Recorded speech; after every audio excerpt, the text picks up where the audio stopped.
Hello दोस्तों, स्वागत है आपका हमारे यूट्यूब चैनल में।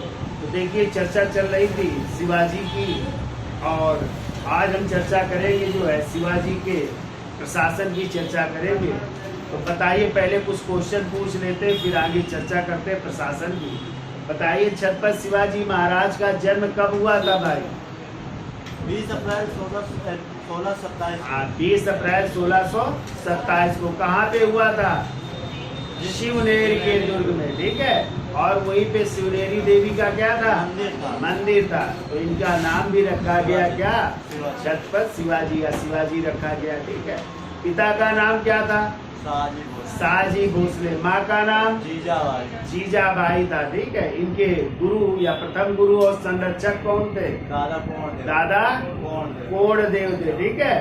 और इनके जो है आध्यात्मिक गुरु कौन थे? समर्थ गुरु रामदास। समर्थ गुरु रामदास। रामदास की पुस्तक कौन सी है? दास बोध है, ठीक है। इनको पूना और शूपा की क्या मिली थी? जागीर। वहीं पे अपनी माँ के साथ रहते थे, ठीक है। बताइए, इन्होंने पहला किला कब जीता? 1646 में। कौन सा किला? तोरण का किला। फिर जो है मुरुम्बगढ़ का किला, सिंहगढ़ यानी कोंडाना का किला, फिर पुरंदर का किला। तो इस तरह बहुत से किले जीतते चले गए, ठीक है। बताइए, 1659 में इन्होंने बीजापुर का जो सेनापति था अफजल खां की हत्या की थी। कहाँ पे? प्रतापगढ़ में। दक्षिण भारत में ही प्रतापगढ़ है ना, वहीं पे अपने बगनके से की थी। क्या नाम था अफजल खां का? असली नाम क्या था? अब्दुल्ला भटारी। क्या नाम था? हाँ, तो हमने बताया था जब वो जंगल में मिलने आए या प्रतापगढ़ में मिलने आए तो उनके साथ एक प्रसिद्ध तलवारबाज था। क्या नाम था? सैयद बांदा भी था ना। फिर हमने आपको बताया था, फिर औरंगजेब ने अपने मामा को शाइस्ता खां को दक्कन का आभार सौंपा गया और उसने कई जगह अधिकार कर लिया। तो शिवाजी ने रात में जो है कब 1663 में किस महल पर आक्रमण किया था? हाँ, तो पुणे के लाल महल में जो है आक्रमण किया था और उसका क्या काट लिया था? अंगूठा काट लिया था। और शाइस्ता खां का बेटा मारा गया था, फतेह हाँ मारा गया था, ठीक है। फिर इसको हटा करके कहाँ का? सूबेदार, बंगाल का। और फिर औरंगजेब ने अपने बेटे मुअज्जम को क्या बनाया? दक्कन का सूबेदार बनाया, ठीक है। अब देखो, औरंगजेब ने जो है भेजा किसके नेतृत्व में सेना? जय सिंह के नेतृत्व में। और जय सिंह और शिवाजी के बीच एक संधि होती है, पुरंदर की संधि। कब हुई थी? 22 जून 1665 को। तो बताइए, इस संधि के समय इटली का एक यात्री उपस्थित था, मनुची भी उपस्थित था, ठीक है, जिसने एक किताब लिखी है हिस्ट्रियो द मोगल, मुगलों की कथाएं लिखी है, ठीक है। तो वो भी उपस्थित था इस समय। तो इस संधि के परिणाम स्वरूप शिवाजी को अपने 35 किलो में से कितने किले? 23 किले देने पड़े। और कितने लाख होड़ पैसा भी मुगलों को देना पड़ा? 40 लाख होड़, ठीक है। और बदले में इनके बेटे संभाजी को कितने हजार का मंसब देने का वायदा किया गया मुगल दरबार में। तो कहते हैं जय सिंह और उनके बेटे राम सिंह के आमंत्रण पर 1666 में शिवाजी और उनके बेटे संभाजी कहाँ पहुंचे? आगरा। और जब दरबार पहुंचते तो इनको 5000 की मंसब लाइन में खड़ा कर दिया गया। शिवाजी ने इसको अपना अपमान माना, इस कारण जो है दरबार से बाहर आ गए। तो इनको जो है पकड़ करके कैद करने का आदेश दिया गया। तो इनको बताइए, पकड़ करके आगरा में कहाँ पे कैद किया गया? तो बहुत पूछा जाता है, उस महल का नाम था जयपुर महल। फिर चूंकि राजपूतों ने गारंटी ली थी सुरक्षा की, तो वहां से जो है निकलते हैं मिठाई के टोकरों में। तो बताइए, अपनी जगह किसको लिटा दिया? इनके चाचा, अपने चचेरे भाई, जिनका नाम था हीरोजी अर्जन, जो कि बिल्कुल शिवाजी की हम शक्ल के थे। और वहां से जो है उनको लिटा करके वहां से आते हैं और रायगढ़ पहुंचते हैं। लेकिन बीच में ही मुअज्जम से क्या हो रही? एक संधि, गजब की संधि। औरंगजेब ने इनको कौन सी उपाधि दी? राजा की उपाधि, ठीक है। और दक्कन में चौथ वसूलने का अधिकार भी मिला। उनके बेटे संभाजी को जो है 5 जागीरदार बरार की जागीरदारी भी प्राप्त हो रही है। ठीक है, ये हमने बताया था औरंगजेब ने सूरत को भी 3 बार लूटा है ना। तो 1664 में पहली बार 1670 और फिर 1670 में और फिर 1672 में। तो 3 बार जो है सूरत की लूट की है। ठीक है, ये भी आपको याद रखना है। शिवाजी ने अपना राज्याभिषेक कहाँ पे कराया था? रायगढ़ में। कब? 1674 में। किसके द्वारा? विशेश्वर भट्ट, काशी के पंडित विशेश्वर भट्ट या गंग भट्ट द्वारा। लेकिन क्या हुआ, थोड़े दिन बाद ही उनकी माँ जो है जीजाबाई का क्या हो गया? देहांत। इसको अब सगुन माना तो दोबारा फिर राज्याभिषेक करवाया। किसके द्वारा? निश्चलपुरी गोसाई जो कांची के तांत्रिक थे उनके द्वारा दोबारा राज्याभिषेक करवाया। ठीक है, फिर क्वेश्चन आता है शिवाजी की अंतिम विजय कौन थी? जिंजी या कर्नाटक की विजय थी, जो इन्होंने 1678 ईस्वी में की थी। और कहते हैं इनको अत्यधिक ज्वर हो गया और ज्वर होने के कारण इनकी 1680 में क्या हो गई? मृत्यु हो गई। ठीक है, हमने आपको बताया था शिवाजी की 7 पत्नियां थी और उन्हीं में से एक पत्नी थी जिनका नाम था पुतलीबाई, जो शिवाजी के साथ क्या हो गई? सती हो गई थी। और कहते हैं अंतिम समय में जो है शिवाजी के बेटे जिनका नाम था संभाजी ने विद्रोह करके जो है जो दक्कन के मुगल सूबेदार थे दिलेर खां से मिल गया था और 1 साल बाद वापस लौटे थे। तो शिवाजी ने उनको किस किले में कैद करवा लिया? पनहाला के किले में कैद कर लिया था। तो कहते जब शिवाजी की मृत्यु हुई तो उनका जो है अंतिम संस्कार किसने संपन्न कराया था? जो उनकी छोटे बेटे थे यानी जो सोयराबाई से उत्पन्न बेटे थे राजा राम ने संपन्न किया था। ठीक है, लेकिन अगला जो है छत्रपति कौन बनेगा? वो बनेंगे संभाजी। तो उनसे बनने से पहले, उनकी चर्चा करने से पहले शिवाजी के प्रशासन की चर्चा कर लेते हैं। ठीक है, तो देखो एक तो क्वेश्चन आता है शिवाजी के साम्राज्य को डाकू राज्य किसने कहा? तो विसेंट स्मिथ ने क्या कहा? डाकू राज्य। और हमने आपको बताया था शिवाजी को पहाड़ी चूहा भी कहा जाता है। और ये पहाड़ी चूहा किसने कहा था? औरंगजेब ने कहा था। और हमने आपको बताया था मरिकंबर के बाद जो है गोरिल्ला युद्ध पद्धति, छापामार पद्धति के जन्मदाता कौन है? शिवाजी महाराज है। ठीक है, तो चलिए प्रशासन की चर्चा कर लेते हैं। और प्रशासन में इनका जो मेन प्रशासन था वो थी इनकी मंत्री परिषद। और मंत्री परिषद को अष्ट प्रधान कहते थे। क्या कहते थे? और अष्ट प्रधान में जो है मंत्री परिषद के क्या थे? 8 सदस्य थे। कौन कौन सदस्य थे उनकी चर्चा कर लेते, जैसे पेशवा, सुमंत, अमात, सुरनिवीस, वाकिया निवीस, पंडित राव, सेना करते, ये सब क्या होते थे? अष्ट प्रधान होते थे। तो देखिए पहला पॉइंट है शिवाजी के प्रशासन में अष्ट प्रधान है। अष्ट प्रधान, अष्ट प्रधान क्या थी? तो 8 मंत्री परिषद के सदस्य थे। 8 मंत्री परिषद के सदस्य। तो कौन कौन है? तो देख लीजिए, पहला नंबर लीजिए पेशवा।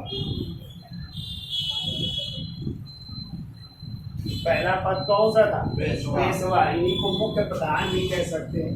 ठीक है, हाली तो मुख्य प्रधान है पेशवा या मुख्य प्रधान। इनका कार्य क्या था? इनका कार्य था शासन की देखभाल या कह सकते हैं सामान्य प्रशासन की देखभाल या शासन की देखभाल है। शासन की देखभाल।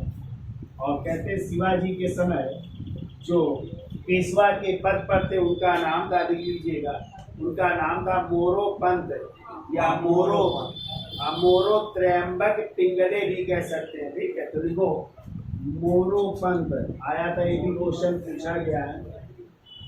मोरो पंत या लिख लो मोरो त्रयंबक पिंगले, ये पेशवा थे, ठीक है। और इनका जो दफ्तर होता था, कार्यालय जो होता था, वो हुजूर ए दफ्तर कहलाता था। इनका कार्यालय भी कार्यालय हुजूर ए दफ्तर कहलाता था।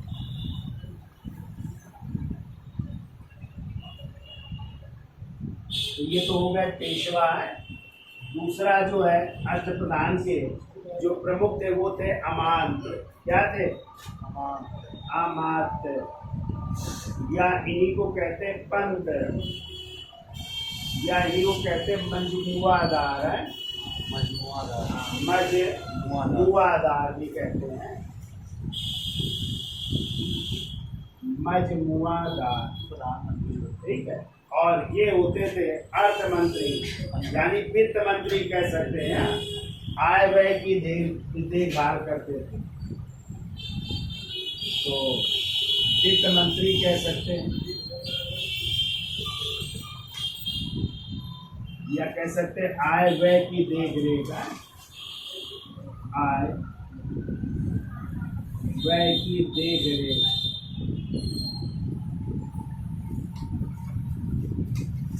इनका कार्य क्या था?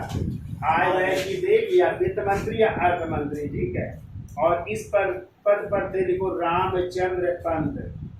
कौन थे? रामचंद्र पंत थे।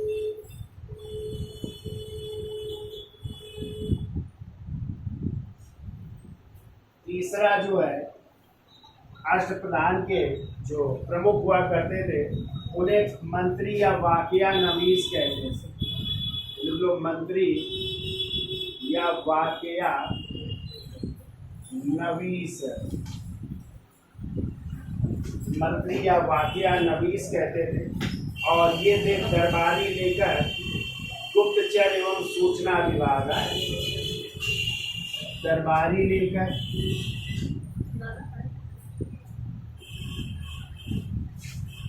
इसके अलावा जो है गुप्तचर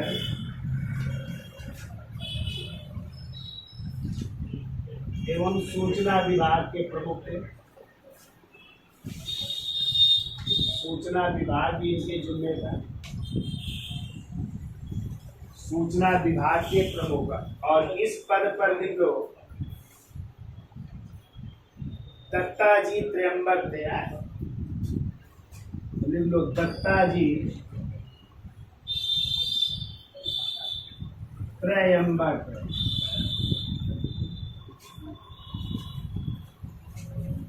चौथा पद लिखिए, चौथा पद था सुमंत।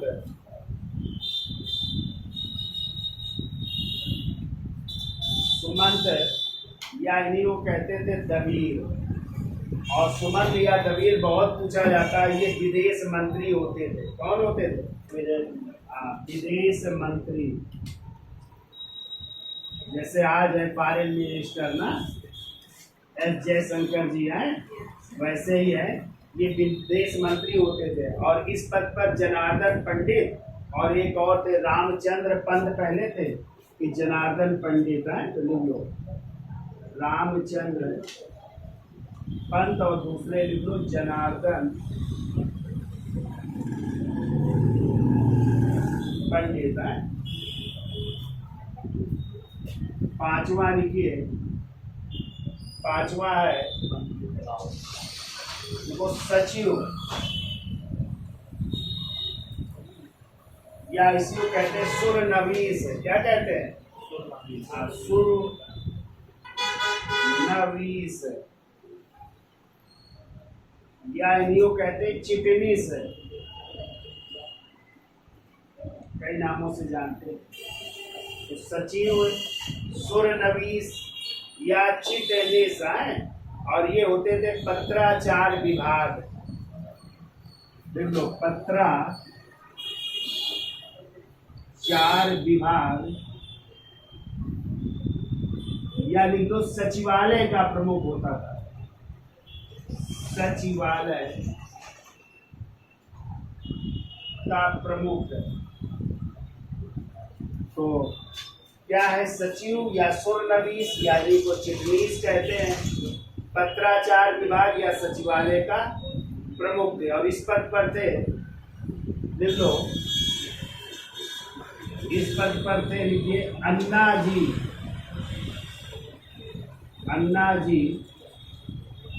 दंतोपंत।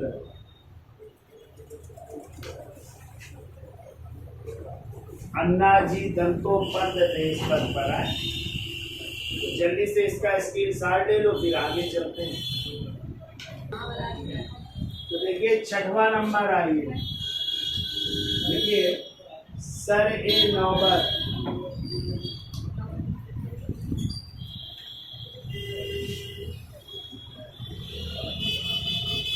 यानी क्या होते थे,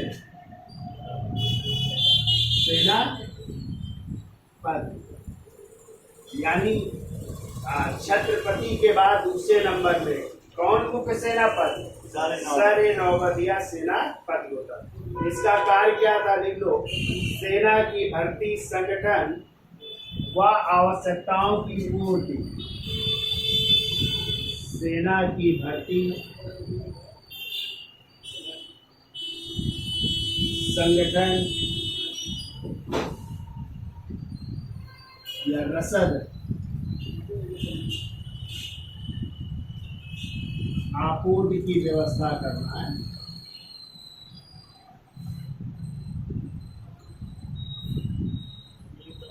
सेना की भर्ती करना, संगठन उसको संभालना और रसद आपूर्ति की व्यवस्था करना है। इस पर थे, वो इस पद पर थे हम्बीर राव मोहिते। हम्बीर राव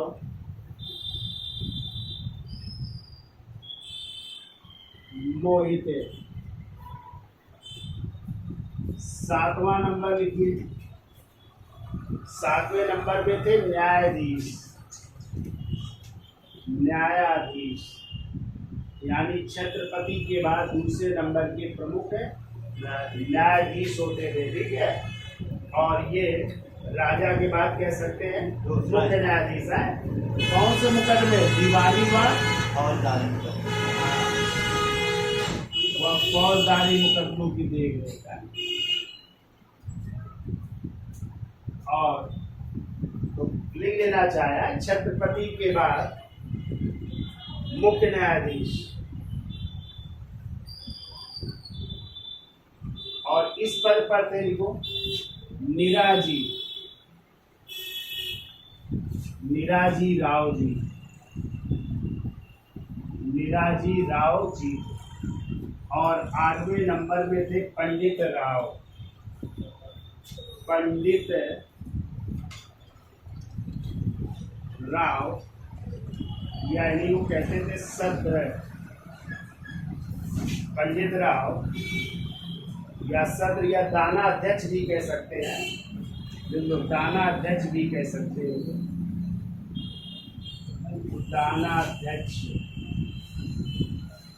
और इनका कार्य क्या था, जो लोग धार्मिक मामलों में राजा के सलाहकार थे। धार्मिक मामलों में राजा के सलाहकार।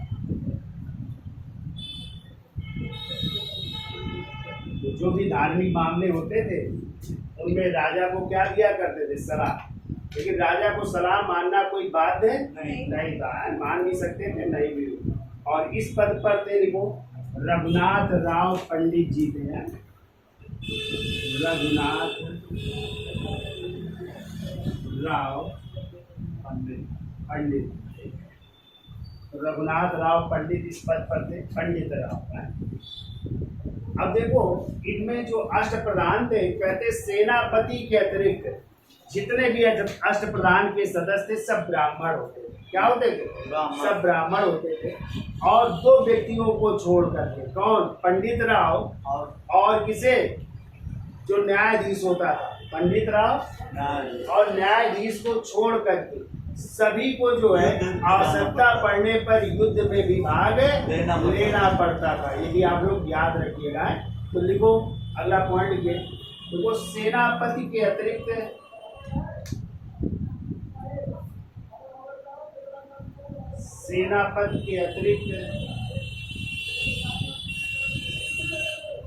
सभी सदस्य ब्राह्मण होते थे।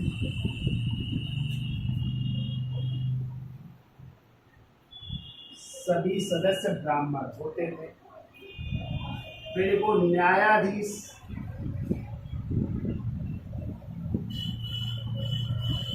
व पंडित राव को छोड़कर, न्यायाधीश व पंडित राव को छोड़कर सभी को युद्ध में भाग लेना पड़ता था। युद्ध में भाग लेना पड़ता था, यानी आवश्यकता पड़ने पर युद्ध में क्या लेना पड़ता था, भाग। इनको दो को छोड़कर, न्यायाधीश और पंडित राव को छोड़कर सभी को, यानी युद्ध में क्या आवश्यकता पड़ने पर भाग लेना पड़ता।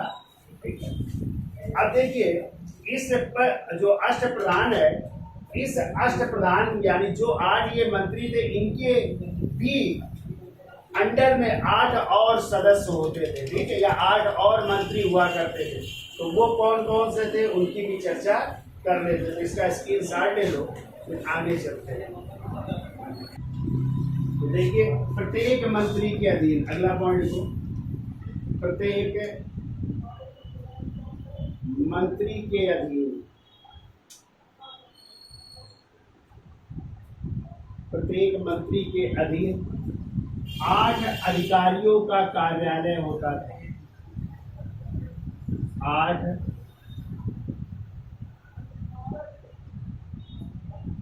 अधिकारियों का कार्यालय। कौन से वो 8 अधिकारी थे जिनका कार्यालय होता था? तो पहला लिखिए दीवान, नंबर 1 लिखो दीवान, और दीवान होते थे सचिव।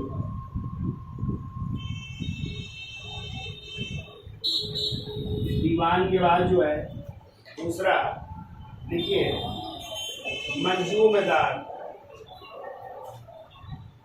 मंजूमदार,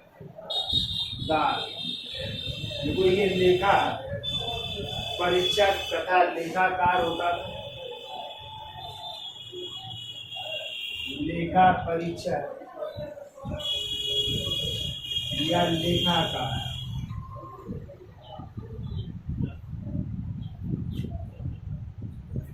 तीसरा लिखिए, तीसरा होता था फड़नीस, फड़नीस।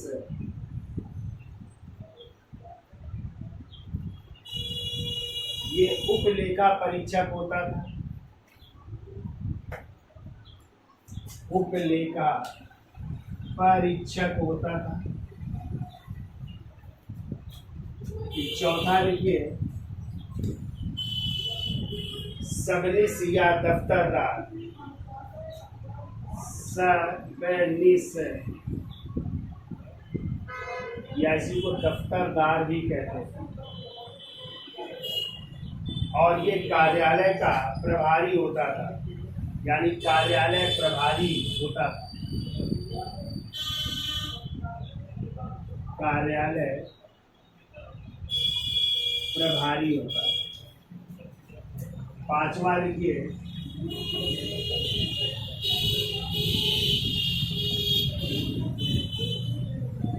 कारखानिस, कारखानिस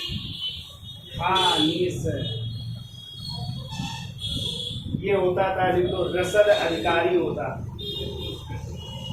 रसद मतलब खाद्य आपूर्ति करने वाला अधिकारी है।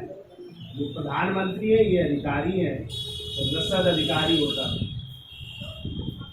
फिर वो छठवें होते थे चिटनिस, चिटनिस, ये पत्राचार लिपिक होता था। पत्राचार लिपिक होता था। फिर चिटनिस के बाद लिखिए 7वें नंबर में जमादार, और जमादार होते थे खजांची। इनके पास पूरा जमा पैसा, पूरा खजाना इनके अंडर में होता था। ये खजांची होते थे। फिर वो 8वां है कोटनिस, कोटनिस, ये होता था रोकड़िया। और रोकड़िया का मतलब जो पैसे का लेन देन करते थे, ठीक है, किसको कितना देना, और खजाना इनके पास, पूरा पैसा इसके पास रहता था। ये लेन देन करने वाला अधिकारी का ये कहलाता था रोकड़िया, ठीक है। तो ये तो हो गए। प्रत्येक मंत्री के अधीन क्या कितने अधिकारी? 8 अधिकारी।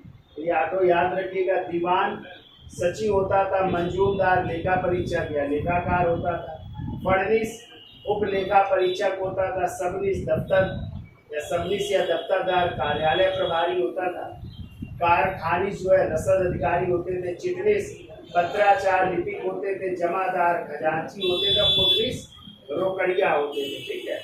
अब देखो प्रांतीय प्रशासन, चूंकि मराठा साम्राज्य प्रांतों में भी विभक्त था, तो 4 प्रांत थे। कौन कौन से 4 प्रांत थे उनकी चर्चा कर लेते हैं। तो इसका स्क्रीनशॉट ले लो, फिर आगे चलते हैं।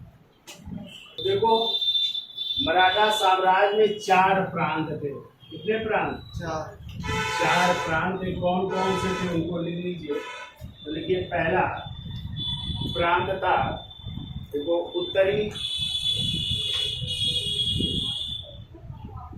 उत्तरी प्रांत, दूसरा था दक्षिणी प्रांत, तीसरा लिखिए दक्षिण पूर्व,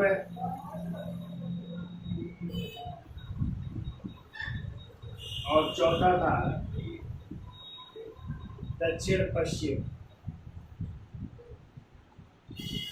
दक्षिण पश्चिम। और इन जो प्रांतों के प्रमुख होते थे उन्हें सरकारकूल कहते थे। प्रमुख लिख लो, सरकारकूल कहलाते। अब देखिए अधिकारी कौन थे प्रांतों में, तो एक तरफ लिख लो इकाई और दूसरी तरफ लिख लो अधिकारी।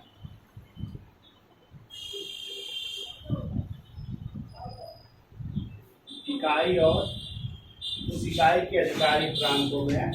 पहले लिखो प्रांत, और प्रांत में होता था सूबेदार या इसी को मामलादार कहते थे। सूबेदार या मामलादार। फिर दूसरे नंबर में था महाल, महाल का अधिकारी होता था सर हवलदार, सर हवलदार। महाल के बाद आता था तरफ, तरफ में डिवाइड थे, और तरफ में होते थे हवलदार, हवलदार। फिर तरफ डिवाइड थे मौजा में, नहीं कई गांव मिल करके मौजा बनता था, नहीं आज भी लोग कह देते हैं ये मौजा है इसका, ठीक है। तो मौजा का अधिकारी होता था कारकून, कारकून होता था। और सबसे छोटी इकाई थी गांव, और गांव का मुखिया ही होता था पटेल, पटेल या पाटिल भी होता था। पटेल या पाटिल। फिर आप लोग जो है सैन्य व्यवस्था मराठों की, तो दो प्रकार के सैनिक होते थे। कौन कौन? एक होते थे पागा और एक कौन होते थे? बरगीर। एक होते थे सरकार के अधीन और एक को खुद सेना रखनी पड़ती थी। ठीक है। और ये कभी आ जाए कि इनका नौ सैनिक अड्डा कहाँ था? नौ सैनिक अड्डा, शिवाजी का नौ सैनिक अड्डा, तो पता है कहाँ पे था? कोलाबा में। कोलाबा महाराष्ट्र में पड़ता है। कोलाबा में हुआ करता था नौ सैनिक अड्डा। इतनी जानकारी आप लोग लिख लीजिए आए। तो आज के लिए इतना रखते हैं, फिर जो है शुरू करेंगे संभाजी और उनके बेटे, संभाजी और फिर राजा राम, फिर उनकी पत्नी ताराबाई, तो शिवाजी द्वितीय के नाम से अपने बेटे को गद्दी पर बैठाएंगे। इस संभाजी के बेटे अगले छत्रपति बनेंगे जिनका नाम होगा साहू जी महाराज। ठीक, तो आज के लिए इतना रखते हैं। धन्यवाद।